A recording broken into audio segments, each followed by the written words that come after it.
Welcome back to another IELTS vodcast. Today we're introducing a powerful reading strategy called reading like a journalist. That's right. Journalists are trained to read and write by focusing on the essential details, the who, what, when, where, why, and how. And that mindset can help you extract information quickly in IELTS reading without getting lost in the details. Let's be honest, the IELTS reading passages are long, sometimes dense, and often full of unfamiliar vocabulary. If you try to understand every single word, you'll run out of time. But journalists don't read that way. They scan for core facts and main ideas. When you apply this to IELTS, you're training yourself to look for the skeleton of the passage, not every muscle attached to it. Exactly.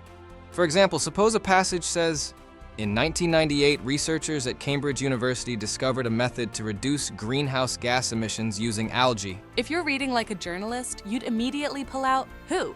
Researchers. What? Discovered a method. When? 1998. Where?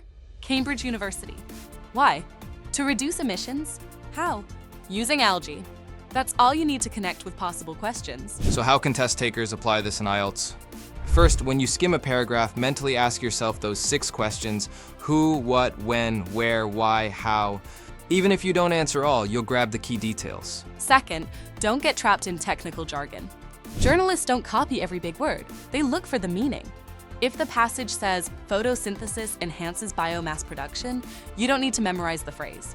Just note, plants grow more. Third, connect this technique with the question types.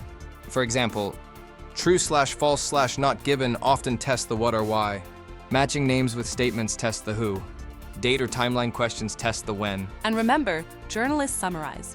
After skimming a section, pause and think, if I had to report this in one sentence, what would I say? That habit makes the information stick without overloading your memory. One caution though, don't oversimplify. If you reduce everything to research happened or numbers went up, you might miss the nuance needed to answer correctly. True. It's about balance, focusing on essentials, but checking carefully when answering questions. Think big picture first, detail second. So here's the takeaway. In IELTS reading, don't read like a student trying to memorize a textbook. Read like a journalist, fast, focused, and looking for the key facts. This way, you'll save time, understand passages better, and avoid drowning in unnecessary detail. Thanks for joining us today.